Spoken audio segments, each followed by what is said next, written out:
তো বন্ধুরা তোমরা দেখতেই পারছো এই স্টেজের মধ্যে সন্ধ্যা 7টার সময় আমাদের রামযাত্রা চালু হবে। তো তোমরা ভিডিওটা পুরোপুরি দেখতে থাকো, তোমাদের ভিডিওর মাধ্যমে দেখাবো এখানে রামযাত্রাগুলো কীভাবে হচ্ছে, কীরকম কী হচ্ছে আমাদের এখানে পুজো প্যান্ডেলের মধ্যে তোমাদের দেখাবো।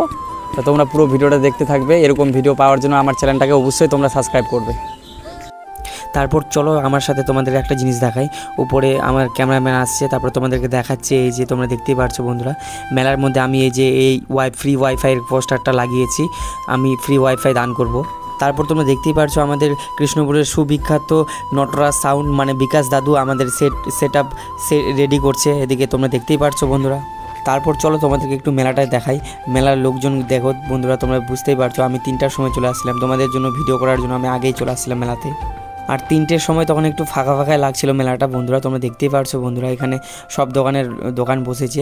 তো তোমরা দেখতেই পারছো বন্ধুরা একটু ফাঁকা ফাঁকা লাগছে। আর একটু পরে আমাদের তারপর আমার মনে হচ্ছিল যে আমি একটু বেশি আগে চলে আসছি বন্ধুরা, তোমাদেরকে বললাম না বন্ধুরা। তারপর তোমরা দেখতেই পারছো বন্ধুরা কত লোকের ভিড় হয়েছে মেলাতে। আমাদের এই কৃষ্ণপুর শ্যামাকালী মায়ের মন্দিরে কত ভিড় হয়েছে তোমরা দেখতেই পারছো, লোকদর্শন কত ভিড় হয়েছে তোমরা বুঝতেই পারছো বন্ধুরা।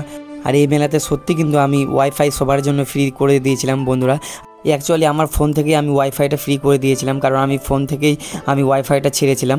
তোমরা বুঝতেই পারছো বন্ধুরা একটা ফোন থেকে 10 জনের বেশি কানেক্ট করা যাবে না, এটাই আমাকে সব থেকে অসুবিধা লাগছিল। তোমাদের সবারই জন্য আমি ওয়াইফাই ফ্রি করতে পারলাম না। মা কালীকে মানত ছিল যে আমি সবার জন্য ওয়াইফাই ফ্রি করব, সেটা আর হলো না। আর ওদিকে কিন্তু আমাদের রামযাত্রা শুরু হয়ে গেছে।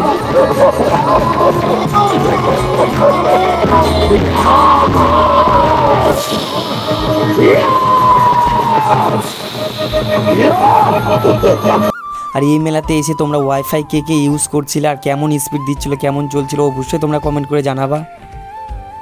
ভিডিওটা এখানে কমপ্লিট করছি, দেখা হচ্ছে পরবর্তী ভিডিওতে।